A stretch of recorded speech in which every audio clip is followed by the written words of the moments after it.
नमस्कार दोस्तों, आप सभी लोगों का स्वागत है आपके अपने channel IAS study with Aryan पर। मैं हूं आपका दोस्त आर्यन। देखिए दोस्तों, हम आप लोगों को यूपीएससी आईएएस की तैयारी टोटली हिंदी माध्यम में करवा रहे हैं। उसी क्रम में आज हम आप लोगों के लिए लेकर के आए हैं एनसीईआरटी ज्योग्राफी क्लास 7th की। क्लास 6th की हम पहले कंप्लीट करा चुके हैं, जो आप हमारी पिछली वीडियोज़ में देख सकते हैं। क्लास 7th का आज हमारा अध्याय है, छठा अध्याय। इसका नाम है प्राकृतिक वनस्पति एवं वन्यजीव। काफ़ी इंपॉर्टेंट अध्याय होने वाला है दोस्तों। आज हम इसके सभी टॉपिक्स पर डिस्कस करेंगे। उससे पहले आप लोगों से रिक्वेस्ट है कि दोस्तों, जिन लोगों ने अभी तक चैनल को सब्सक्राइब नहीं किया है वो फटाफट से चैनल को सब्सक्राइब कर दीजिए दोस्तों। और आप लोगों से रिक्वेस्ट है दोस्तों कि आप विभिन्न सोशल नेटवर्किंग साइट्स पर हमारे चैनल को आप इमेज लगा सकते हैं, पिक लगा सकते हैं, लिंक सेंड कर सकते हैं, जिससे जो स्टूडेंट यूपीएससी आईएएस की तैयारी करना चाहते हैं उन्हें हिंदी माध्यम में तैयारी करने के लिए प्लेटफॉर्म नहीं मिल पा रहा है, तो उन्हें एक अच्छा प्लेटफॉर्म तैयारी करने के लिए मिल जाएगा। ओके दोस्तों, आप लोगों से उम्मीद है कि आप इतना तो हमारे लिए कर ही सकते हैं। ओके दोस्तों, आप लोगों के टाइम को वेस्ट ना करते हुए हम अपने आज के प्रश्नों की ओर आगे बढ़ते हैं। तो देखिएगा दोस्तों, आज का हमारा पहला प्रश्न।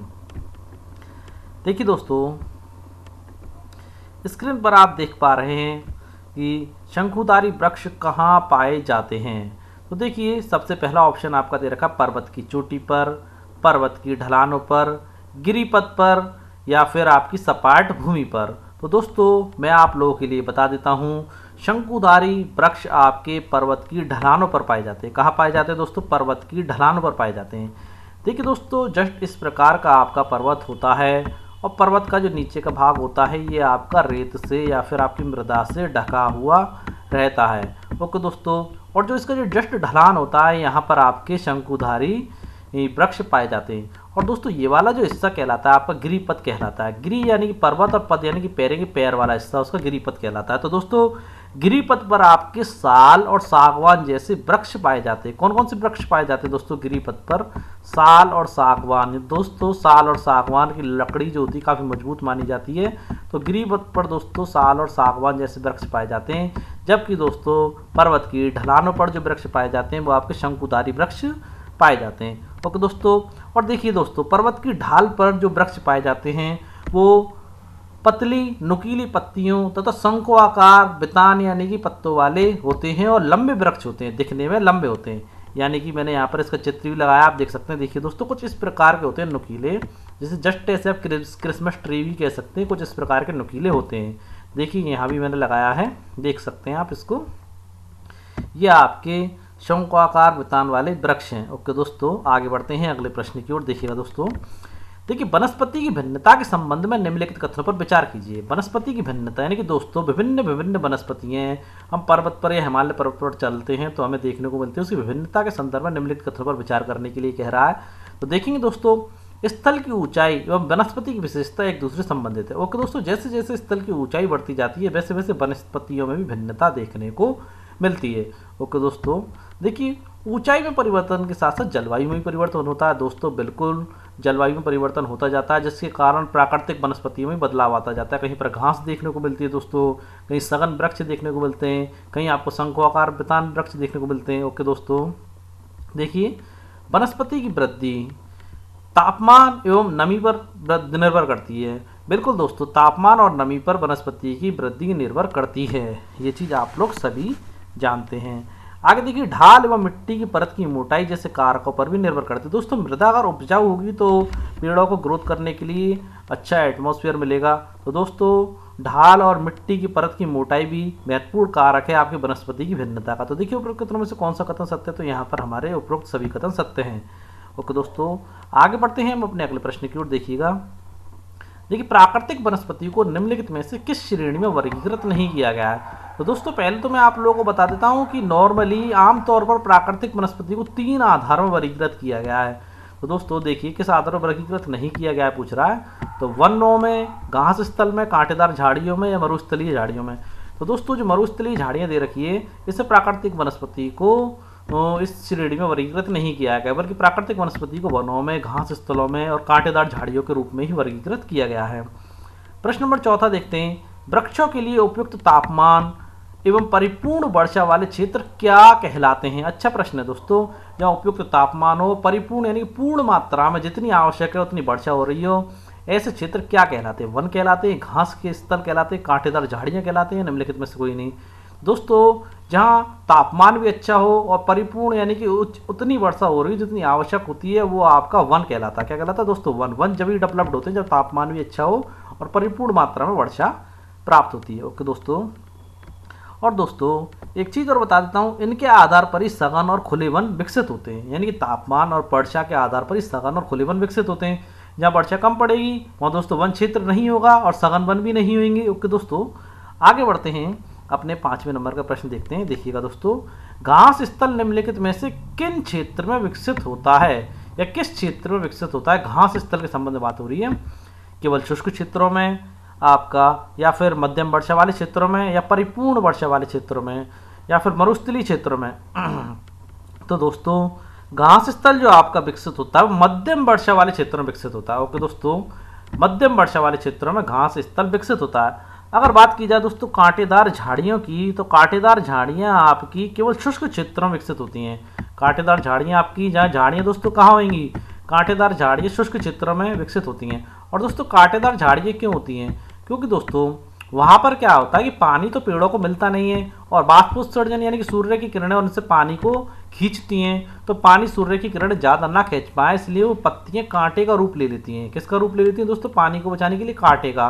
तो वो दोस्तों कांटेदार झाड़ी कहलाती हैं। ओके दोस्तों, तो कांटेदार झाड़ियाँ आपकी कौन से क्षेत्रों में मिलेंगी दोस्तों?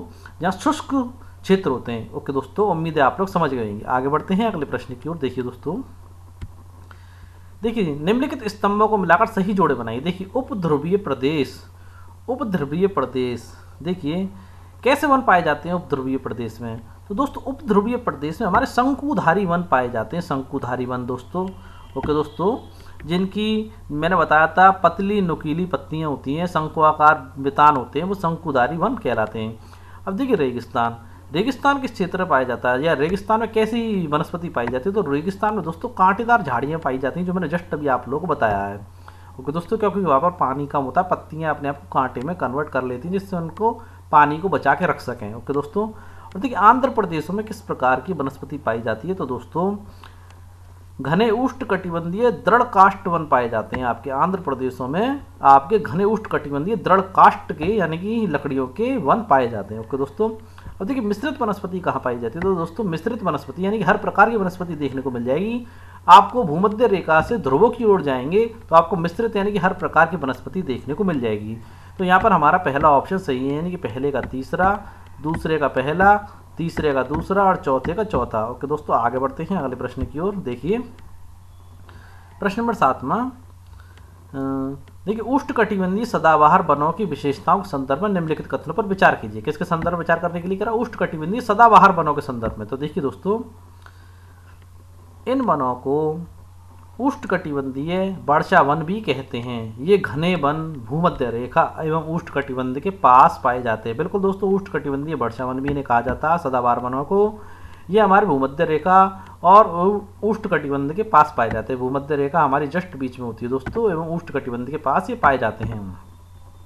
ये क्षेत्र गर्म होते हैं एवं पूरे वर्ष अत्यधिक वर्षा होती है। दोस्तों जब वर्षा पर्याप्त मात्रा में होगी तभी तो वो सदाबहार वन कहलाएंगे, यानी कि हमेशा हरे भरे रहने वाले वन। तो गर्मी भी होती है दोस्तों, पर यहाँ अत्यंत वर्षा रहती है। देखिए यहाँ का मौसम कभी शुष्क नहीं होता दोस्तों। शुष्क मौसम रहेगा तो वन जो है आपके पेड़ वो सदाबहार नहीं रह सकते, हरे भरे नहीं रह सकते। तो यहाँ का मौसम कभी शुष्क नहीं होता है, इसलिए यहाँ के पेड़ों की पत्तियाँ पूरी तरह झड़ती भी नहीं है दोस्तों। जब मौसम शुष्क नहीं रहेगा तो पेड़ अपनी पत्तियों को क्यों जड़ाते हैं दोस्तों?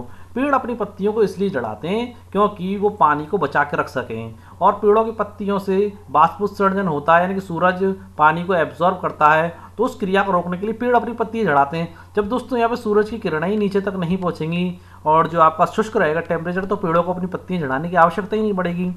आगे देखते हैं, या दिन के समय भी सूर्य का प्रकाश वन के अंदर तक नहीं पहुंच जाता। दोस्तों वनों की इतनी सघनता, पेड़ों में इतनी सघनता है, वहां पर सघनता है कि सूरज की रोशनी होती है वनों के अंदर तक भी नहीं पहुंच पाती है। ओके दोस्तों, इसलिए ये सारे के सारे वन आपके ये सदाबहार वन कहे जाते हैं। ओके दोस्तों, या वर्षा वन भी कहे जाते हैं। तो देखिए उपरोक्त कथनों में से कौन से कथन सत्य है? तो दोस्तों यहाँ पर हमारे चारों ही कथन सत्य हैं। आगे बढ़ते हैं अगले प्रश्न की ओर। देखिएगा प्रश्न नंबर 8वां, शीतोष्ण सदाबहार वन निम्नलिखित में से किस क्षेत्र में पाए जाते हैं?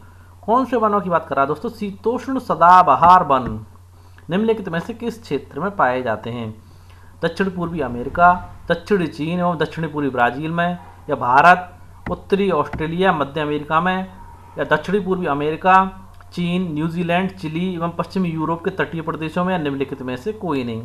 तो दोस्तों शीतोष्ण सदाबहार वनों के संबंध में मैं आप लोगों को बता दूं, ये हमारे दक्षिणी पूर्वी अमेरिका में, दक्षिणी चीन एवं दक्षिणी पूर्वी ब्राज़ील में पाए जाते हैं।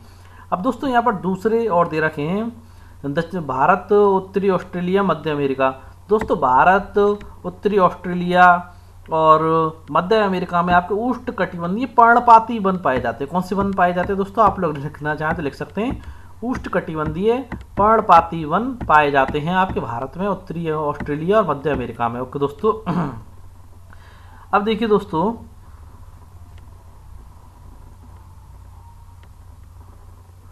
अगर आपका तीसरा पॉइंट दे रखा है उत्तरी पूर्वी अमेरिका, चीन, न्यूजीलैंड, चिली, पश्चिमी यूरोप के तटीय प्रदेशों में, तो दोस्तों इन प्रदेशों में आपके शीतोष्ण पर्णपाती आपके वन पाए जाते हैं। कौन से पाए जाते हैं दोस्तों? शीतोष्ण पर्णपाती वन पाए जाते हैं। ओके दोस्तों, यहाँ थोड़ा सा मैं शायद कुछ गलती कर गया हूँ, दोबारा से एक बार रिपीट कर देता हूँ।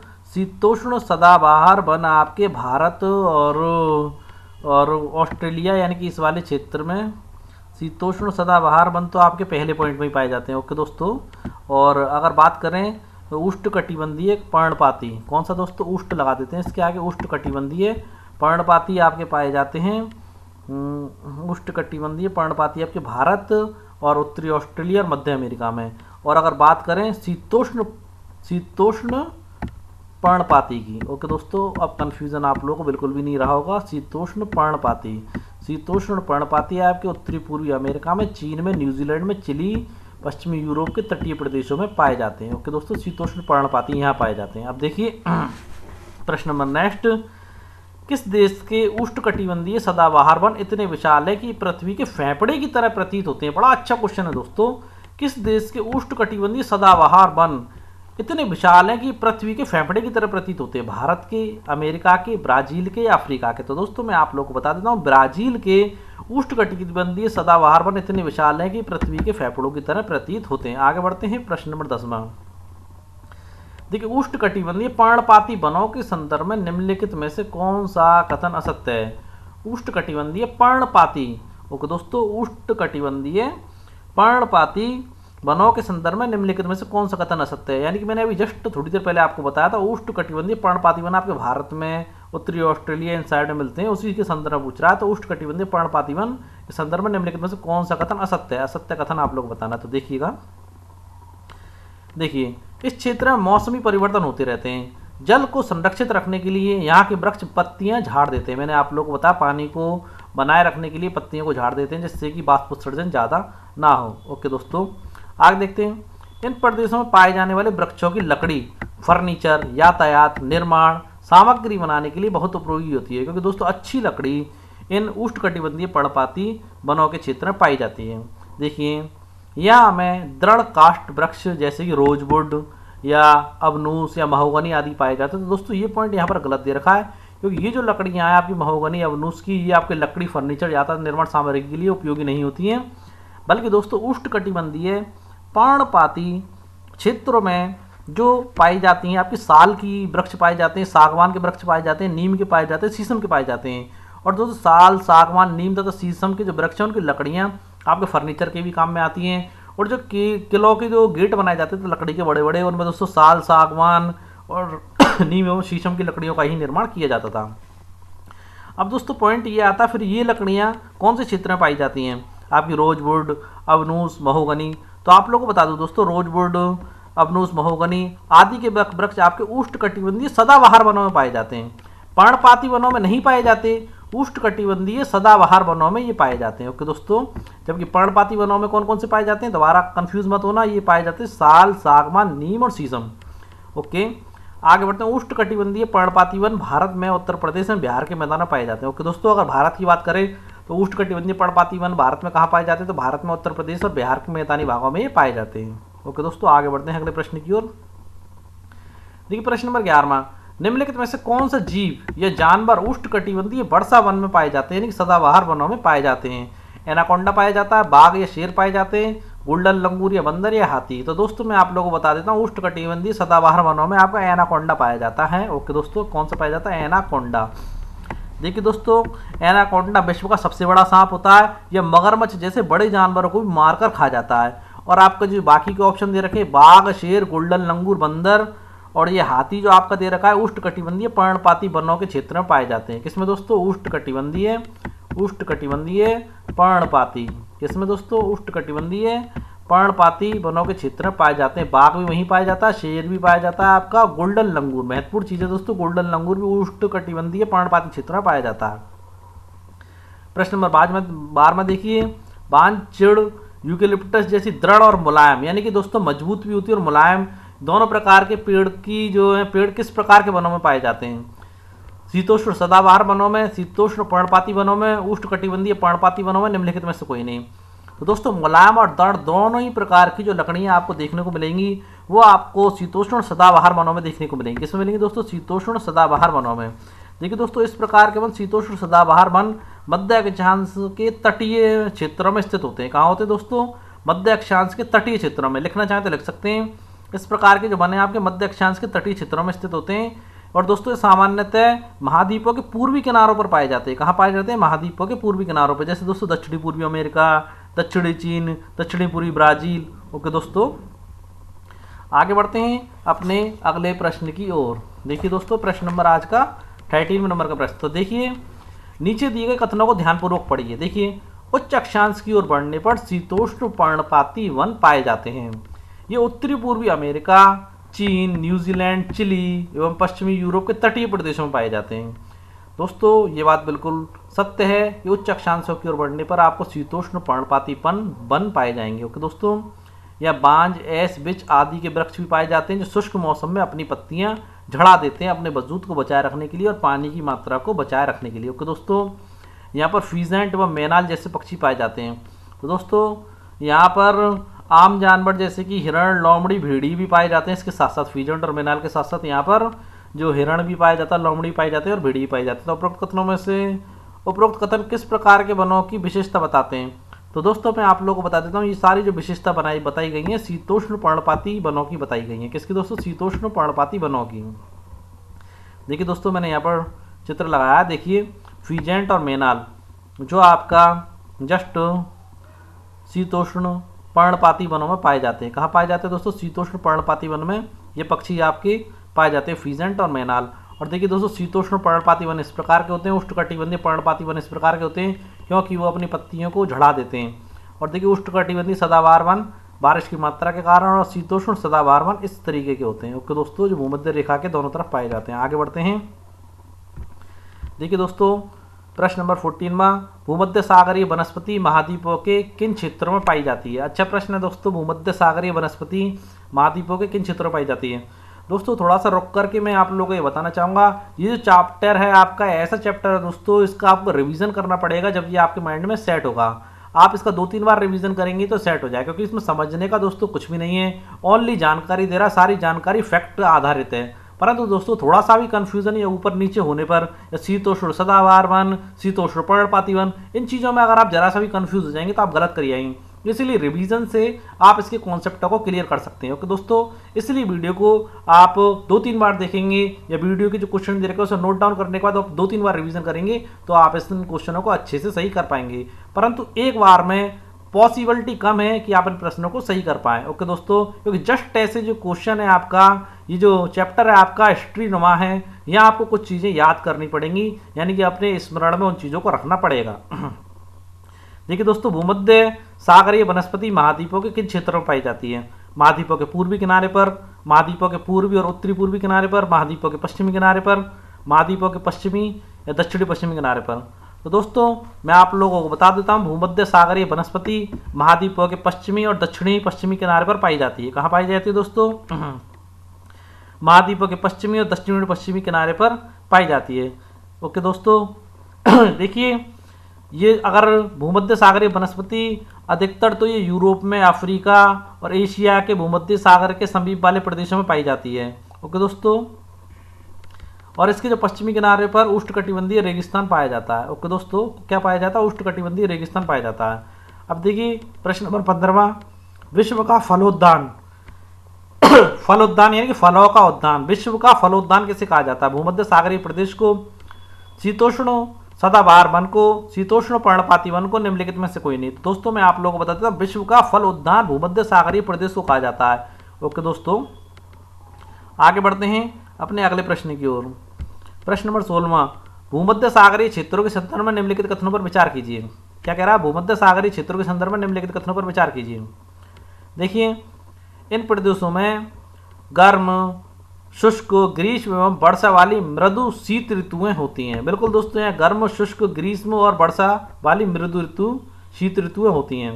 देखिए, भूमध्य सागरीय वृक्ष शुष्क ग्रीष्म ऋतु में स्वयं को ढाल लेते हैं। उनकी मोटी छाल एवं पत्तियां बाष्पोत्सर्जन को रोकती हैं।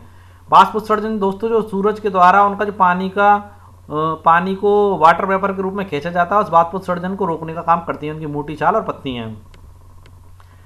देखिए, भूमध्य सागरीय वनस्पतियां अमेरिका के कैलिफोर्निया, दक्षिणी पश्चिमी अफ्रीका, दक्षिणी पश्चिमी या दक्षिणी अमेरिका एवं दक्षिणी पश्चिमी ऑस्ट्रेलिया में भी पाई जाती हैं। ओके दोस्तों, और दोस्तों इन क्षेत्रों में संतरा, जैतून, अंगूर, अंजीर जैसे नींबू वंश यानी कि नींबू से संबंधित, सिट्रस यानी कि विटामिन सी से संबंधित फलों को पैदा किया जाता है। अब देखिए, उपरोक्त कथनों में से कौन से कथन सत्य है? तो यहाँ पर हमारे सारे के सारे कथन सत्य हैं। आगे बढ़ते हैं अगले प्रश्न की ओर। देखिए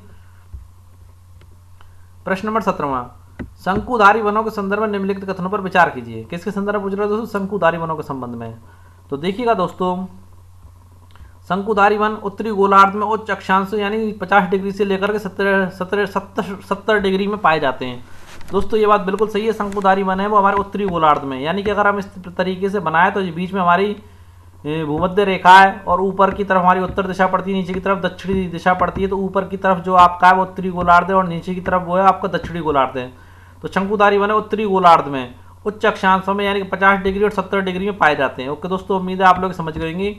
हिमालय में वन प्रचुर मात्रा में पाए जाते हैं। बिल्कुल दोस्तों, शंकुधारी वनों के वृक्ष छोटे, कठोर, पर्णपाती प्रकार के होते हैं। शंकुधारी वनों को टैगा भी कहा जाता है।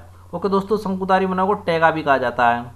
देखिए दोस्तों, ये टैगा जो कहा गया है ये रूसी भाषा में कहा जाता है। किस में कहा जाता है? रूसी भाषा में कहा जाता है। और इसका अर्थ जो होता है शुद्ध या अनछुआ, यानी कि जो बिल्कुल प्योर शुद्ध है, जिसको आज भी तक छुआ नहीं जा सका है। ओके दोस्तों, अब एक चीज़ और बता देता हूँ दोस्तों शंकुधारी वनों के संदर्भ में कि देखिए ये अधिक ऊंचाई पर भी पाए जाते हैं। ये ऐसा नहीं है कि शंकुधारी वन उत्तरी गोलार्ध में उच्च अक्षांश यानी 50 से लेकर के 70 डिग्री पाए जाएं। ये उच्च या अधिक ऊंचाई पर ही पाए जाते हैं। ये लंबे और मुलायम काष्ठ यानी लकड़ी वाले सदाबहार वृक्ष होते हैं और इनकी काष्ठ यानी कि लकड़ी का उपयोग लुगदी बनाने के लिए किया जाता है। और लुगदी से दोस्तों आप लोग जानते हैं क्या बनता है? लुगदी से दोस्तों कागज बनता है, अखबार बनता है। और दोस्तों जो उनकी मुलायम नरम वो काष्ठ होती है यानी कि लकड़ी होती है, उससे माचिस बनाई जाती है। और दोस्तों पैक करने के काम में भी आती है, वो लकड़ी आपकी पैकिंग करने के काम में भी आती है। अब देखिए उपरोक्त कथनों में से कौन से कथन सत्य है? तो दोस्तों यहाँ पर हमारे सारे के सारे कथन ही सत्य हैं। ओके दोस्तों, आगे बढ़ते हैं अपने अगले प्रश्न की ओर। देखिए प्रश्न नंबर 18वां, उष्णकटिबंधीय घास स्थल के संदर्भ में निम्नलिखित में से कौन सा कथन असत्य है? किसके संदर्भ में कह रहा है दोस्तों? उष्णकटिबंधीय घास स्थल के संदर्भ में, घासों के स्थल के संदर्भ में बात कर रहा है। तो देखिए यह वन भूमध्य रेखा के दोनों तरफ उग जाते हैं, यानी कि भूमध्य रेखा के दोनों तरफ इस तरफ भी और इस तरफ भी उग आते हैं एवं भूमध्य रेखा से उष्णकटिबंधीय क्षेत्रों तक फैल जाते हैं, यानी कि उष्णकटिबंधीय क्षेत्रों तक ये चीज़ फैल जाते हैं। बिल्कुल सही बात है दोस्तों। यहाँ वनस्पति मध्य में से निम्न वर्षा वाले क्षेत्रों में पैदा होती है। यहाँ घास 3 से 5 मीटर की ऊंचाई तक बढ़ जाती है। दोस्तों ये जो चीज़ दे रखी है कि यहाँ जो घास है वो 3 से लेकर के 4 मीटर तक की ऊंचाई तक बढ़ जाती है, ये चीज़ तो सही दे रखी है। परंतु दोस्तों यहाँ वर्षा जो वनस्पति है मध्य से निम्न वर्षा क्षेत्र वालों की ओर पैदा नहीं होती, बल्कि निम्न यानी कम बारिश वाले क्षेत्रों से ज़्यादा बारिश वाले क्षेत्रों की ओर पैदा होती है। और दोस्तों ये तो कॉमन सी बात है दोस्तों, वनस्पति तो वहीं पैदा होगी जब बारिश ज़्यादा होगी। कम वर्षा वाले क्षेत्रों में तो वनस्पति हो ही नहीं सकती है। तो निम्न वर्षा वाले क्षेत्रों से मध्य वर्षा वाले क्षेत्रों की ओर वनस्पति पैदा होती है। ओके दोस्तों, ये पॉइंट गलत दे रखा है।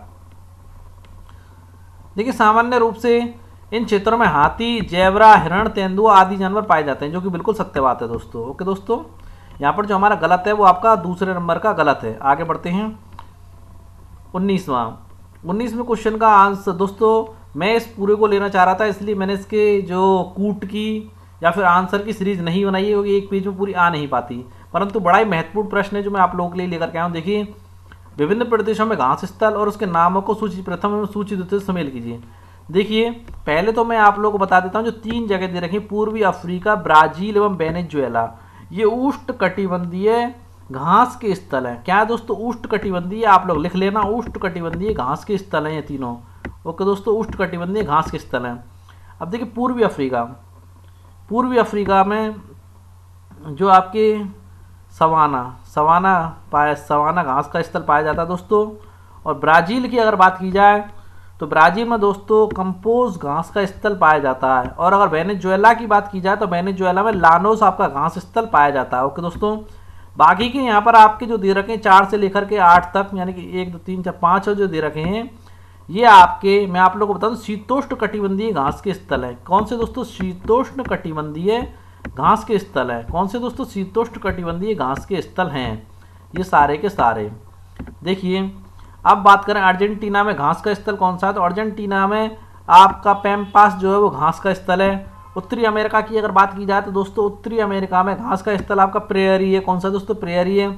अगर दक्षिणी अफ्रीका की बात की जाए तो दक्षिणी अफ्रीका में घास का स्थल वेल्ड है। और दोस्तों मध्य एशिया की अगर बात करें तो मध्य एशिया में घास का स्थल आपका स्टेपी है।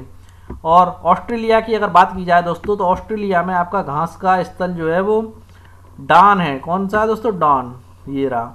ओके दोस्तों, तो इस प्रकार इसके सारे आंसर आप लोगों के समझ में आ गए होंगे। ये प्रश्न आपको 2 तरीके से पूछा जा सकता है, या तो वो आपसे उष्णकटिबंधीय घास के स्थलों के संदर्भ में पूछ सकता है, या शीतोष्णकटिबंधीय घास के स्थलों के संदर्भ में पूछ सकता है। ओके दोस्तों, मैंने यहाँ पर आपको पूरी जानकारी दे दी है। अगले प्रश्न की ओर बढ़ते हैं दोस्तों।